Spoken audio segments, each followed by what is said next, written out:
Et salut à tous, on se retrouve aujourd'hui pour les résultats de NXT du 11 janvier 2022.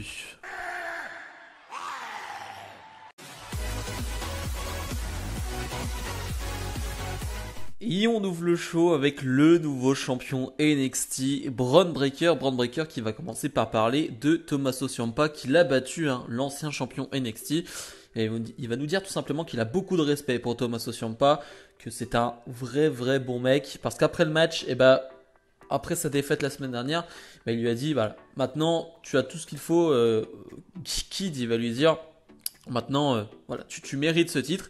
Et il est même allé voir le père de Bron Breakker qui était venu pour la première fois voir un match de son fils.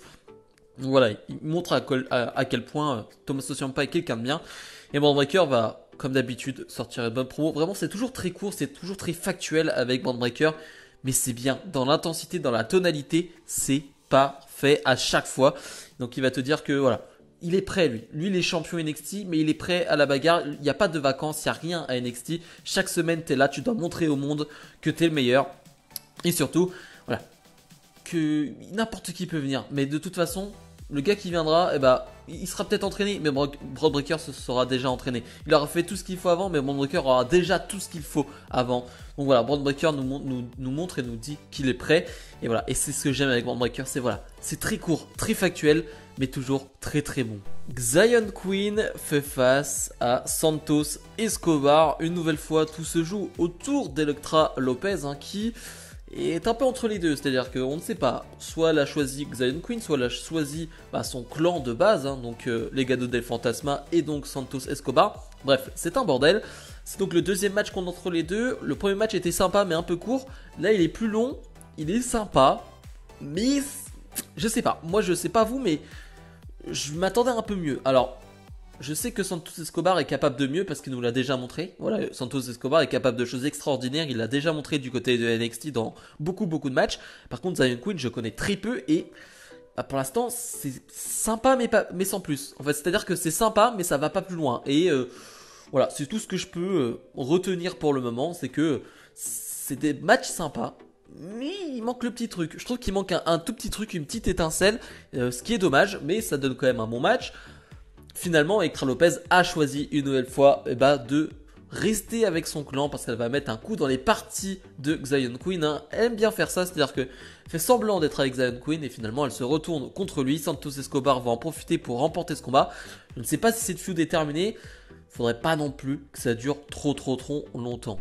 Cameron Grimes fait face à Damon Kemp. Alors Damon Kemp, je ne sais pas si vous connaissez, mais c'est le frère de Gable Stevenson, je ne sais plus comment on dit.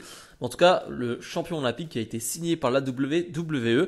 Bref, c'est un squash ou presque, c'est-à-dire que Damon Kemp va quand même avoir quelques moves à faire et c'est plutôt pas mal. C'est le genre de match de 2-3 minutes que j'aime bien parce que finalement, ça va quand même dans tous les sens, entre guillemets, ça va vite et quand tu veux faire un match aussi court, je trouve que c'est une bonne idée de le faire de cette manière-là. Finalement, Cameron Grimes va l'emporter. On a une nouvelle fois Malcolm Bivens qui a observé ce match. Alors, est-ce que c'était pour recruter Cameron Grimes? Est-ce que c'était plutôt pour recruter Damon Kemp? Je mise plus sur Damon Kemp d'ailleurs. À voir, mais Malcolm Bivens, il aime bien observer les matchs, il aime bien recruter des personnes. Donc, à voir ce que ça peut donner par la suite. Premier tour du tournoi par équipe de Dusty Rhodes, on retrouve Harland et donc Joe Gacy face à Edris Enofé et Malik Blade. J'ai pas grand chose à dire sur le combat, mais au début ça part pas mal avec Edris Enofé et Malik Blade qui vont vraiment avoir une bonne alchimie en équipe. Franchement c'est très intéressant ce qu'ils font, mais finalement on va vite faire rentrer Harland sur le ring et Harland, c'est une brute, mais il n'a pas l'air très intelligent, Harland, qui va finalement s'en prendre à l'une des deux superstars, mais dans les cordes pendant trop longtemps, et va se faire disqualifier. Donc victoire de Edris Enofé et Malik Blade, qui passe donc au prochain tour. C'est pas terrible. J'avoue que dans un tournoi, avoir ça, un match de 3-4 minutes, qui finalement se termine en disqualification et... Est-ce que ça met vraiment en avant Edris Enofé et Malik Blade? Pas vraiment du tout. Et Harland passe vraiment pour un débile. Je trouve que ça sert pas aux deux. Vraiment, je trouve que c'était pas utile. Je trouve pas que c'était vraiment la bonne chose à faire. Ça m'a vraiment beaucoup déçu. Pete Dunne face à Tony D'Angelo dans un crowbar on a pole match. Donc, il doit avoir une barre de fer en gros qui va être posée sur un coin du ring et il va falloir aller la chercher pour t'aider dans ce combat.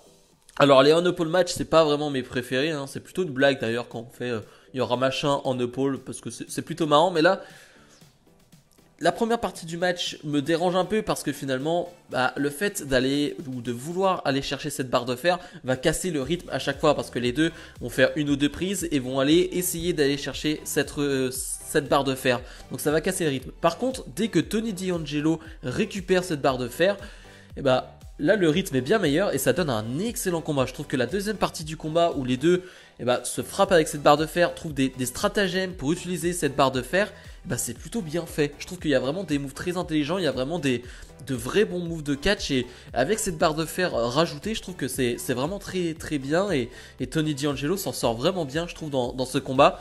Pourtant moi qui pour le moment n'est pas totalement convaincu par ses capacités sur le ring, je trouve que dans ce match c'est très bien et j'aime bien cette brutalité finale aussi où finalement juste il va donner un grand coup de barre de fer dans la tête de Pete Dunne et c'est la fin parce que Pete Dunne est sonné, il a pris un grand coup de barre de tête de barre de fer dans la tête et c'est fini. 1, 2, 3 victoires de Tony D'Angelo, ce qui fait une victoire chacun. J'imagine qu'on aura un troisième combat avec finalement peut-être une autre stipulation, mais je trouve que c'était vraiment très très bien et donner la victoire à Tony D'Angelo, c'est bien aussi. Casey Catanzaro, Kaden Carter et donc Amari Wheeler font face à Indy Hartwell, Persia Pirotta et Wendy Shaw. Wendy Shaw, c'est la première fois qu'on la voit réellement sur le ring. Elle a eu beaucoup de segments en backstage. Alors, c'est compliqué de décrire sa gimmick. C'est une enfant en fait. C'est-à-dire qu'elle a vraiment une tenue un pyjama, je pourrais dire. Et en fait, elle dort tout le temps. C'est ce qu'on peut dire. Je sais pas comment trop décrire cette gimmick. J'avoue que moi, c'est pas que ça me fait rire, mais disons, je trouve ça intéressant et je trouve ça presque mignon. Enfin, c'est particulier à dire, mais elle rentre sur le ring en plus. Elle fait des gestes d'enfant au début, tu te dis mais attends, elle fait vraiment, déjà elle a l'air toute petite, vraiment Wendy Shaw, je sais pas quelle taille elle fait mais elle a l'air vraiment toute petite et finalement après elle te sort des moves très très cool aussi. Ouais, j'ai été impressionné par Wendy Shaw, j'aime bien cette gimmick, voilà, je le dis comme ça, je pense que ça va pas plaire à tout le monde, clairement, ça c'est sûr, mais j'aime bien, j'avoue que j'aime beaucoup cette gimmick. Finalement, Indy Hartwell va donner la victoire à son équipe avec une grosse descente du coude, hein, j'adore cette descente du coude, mais ouais, je trouve que Wendy Shaw, elle m'a marqué dans ce match et j'ai hâte d'en voir plus, vraiment j'ai hâte de voir plus de cette gimmick. Solo Sikoa fait face à Boa, un combat qui ne va pas durer assez longtemps malheureusement parce qu'on partait sur de bonnes bases, je trouve sur les 3-4 premières minutes c'est pas mal, ça va un peu en dehors du ring mais je trouve ça pas mal l'intensité que met Solo Sikoa et je trouve que pour une fois on voit Boa bien catcher et Boa est un bon catcheur en soi et pour une fois on le voit un peu catcher et c'est bien, mais finalement on va avoir un décompte à l'extérieur, les deux vont se frapper en dehors du ring, vont même se frapper en backstage.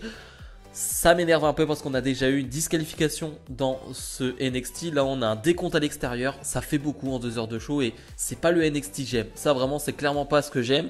Finalement les deux vont se retrouver en backstage donc et Boa va lancer une sorte de boule de feu sur donc Solo Sikoa. Ok, pour une fois que Boa fait quelque chose de surnaturel, parce qu'à chaque fois on nous montre des choses surnaturelles autour de Boa, mais il s'en sert pas vraiment sur le ring, il en fait pas grand chose. Là bon, c'est à l'extérieur, c'est en backstage, mais pour une fois qu'il montre quelque chose, alors ça ressemble quand même beaucoup à ce qu'a fait Alexa Bliss. Attention à pas trop aller sur ce terrain-là, parce qu'on a vu que ça a pas forcément fonctionné. Mais bon voilà, s'ils veulent aller sur le côté surnaturel, pourquoi pas, mais il faut que ce soit très bien fait. Carmelo Hayes, le champion nord-américain, est sur le ring avec son ami Trick Williams et finalement il va rendre un peu hommage au règne de Roderick Strong. Enfin vite fait, il va vraiment lui rendre hommage 2 secondes et il s'en fiche totalement de son règne de Roderick Strong, il s'en fiche totalement. Et finalement il va se mettre en avant et il n'y a rien à dire. Carmelo Hayes c'est naturel au micro, c'est très bon, c'est vraiment ce qu'il aime faire, ce qu'il sait faire. Il n'y a rien à dire, c'est excellent. Il va te rappeler que la ceinture nord-américaine, et lui, c'est le A-Champion, donc le champion numéro 1 de NXT. Il le répète depuis quelques semaines maintenant. Et finalement, quand il va aller en backstage, il va vouloir repartir. Il va avoir un mini-segment avec Cameron Grimes. On peut se douter que sa prochaine feud sera contre Cameron Grimes. Et Carmelo Hayes face à Cameron Grimes, ouais, ça donne très très envie. Le main event est AJ Styles face à Grayson Waller. Quel bonheur d'avoir AJ Styles du côté de NXT. Ça fait 2-3 semaines qu'on le dit. Mais quel bonheur surtout de le voir en action dans un vrai combat. Je disais lors de Raw, juste de voir AJ Styles catcher donc en solo, c'est du bonheur. Parce que ces derniers temps, on l'a très peu vu en solo, on l'a très peu vu en action pendant très longtemps parce que il était en équipe avec Omos et finalement avec Omos, c'était pas lui qui était mis en avant, c'était clairement Omos. Et là, juste de le voir en action, un match qui va durer une quinzaine de minutes, je dis bien 15 minutes et c'est très bien. 15 minutes pour un main event de NXT. C'était excellent, vraiment c'était excellent, j'ai pris mon pied, c'était vraiment du très très bon catch. Je parlais donc du niveau d'AJ Styles, mais parlons quand même de Grayson Waller. Grayson Waller a vraiment été au niveau dans ce combat aussi. Il a vraiment mis la barre très haute. En fait, il s'est mis au niveau d'AJ Styles. Déjà, lors du War Games, j'avais été surpris de son niveau parce qu'il nous avait montré de belles choses en weekly. Mais je trouve que lors de War Games, il avait vraiment montré quelque chose de très très fort. Et là, une nouvelle fois, il nous montre encore de très belles choses. Ça donne un excellent main event. Regardez-le. Vraiment, si vous n'avez pas vu NXT, si vous ne regardez pas NXT, regardez juste ce combat. Je vous demande juste de regarder juste ce combat. Rien que ça, vraiment rien que ça, et peut-être que vous changerez d'avis, peut-être que vous ne regarderez pas NXT après, j'en sais rien. Mais regardez au moins ce match parce que c'était du très très haut niveau, un vrai bon combat de catch, avec finalement AJ Styles qui va remporter ce combat clean. Je trouve que c'est une bonne chose. C'est pas grave, c'est pas une grosse défaite pour Grayson Waller. On parle d'AJ Styles, un ancien champion du monde. C'est pas grave de perdre contre lui dans un match hyper compétitif de 15 minutes. Et finalement, après le match, AJ Styles va lui dire: mais Grayson Waller, t'es bon. Il va prendre le micro. T'es bon, mais t'es pas phénoménal. Et j'ai quelqu'un qui veut régler quelques histoires avec toi, qui va venir, et c'est LA Knight qui était donc en guerre avec Grayson Waller qu'on n'avait pas vu depuis quelques semaines, et LA Knight va botter les faces à Grayson Waller. Je sais pas si on va continuer sur un Grayson Waller LA Knight, j'en sais rien, mais en tout cas je pense que le mini run de AJ Styles à NXT est terminé, et c'est très très bien terminé, vraiment c'était excellent. Bilan de ce NXT, parlons des points négatifs, j'en ai parlé, mais les fins de combat, les disqualifications ou donc les décomptes à l'extérieur, ça m'a vraiment déplu, ça va vraiment enlever des points à ce NXT. C'est pas le NXT que j'aime, c'est pas le catch que j'aime, ce trop grand nombre de disqualifications et de décomptes à l'extérieur, c'est vraiment pas ce que j'aime. Mais sinon, si j'enlève ça, il y a vraiment de très gros combats, dont le main event. Il y a une belle promo de Bron Breakker et de Carmelo Hayes, donc les deux jeunes champions de NXT, donc qui sont bien mis en avant. Ouais, vraiment, je trouve qu'il y a de bonnes choses. Il y a Wendy Shaw, par exemple, qui a une bonne surprise dans ce NXT. Je suis content de voir ça de temps en temps, une surprise comme celle-là. Mais voilà, les décomptes à l'extérieur et disqualification, on va faire perdre des points à ce NXT. Si je dois donner une note, je mets un 6. Franchement, j'aurais pu être beaucoup plus sympathique, mais voilà, il faut quand même être un minimum objectif, et ces fins de match, ça me déplaît. Bref, comme d'habitude, n'hésitez pas à mettre le petit pouce bleu, à vous abonner, et on se retrouve dans la semaine pour d'autres vidéos. Salut.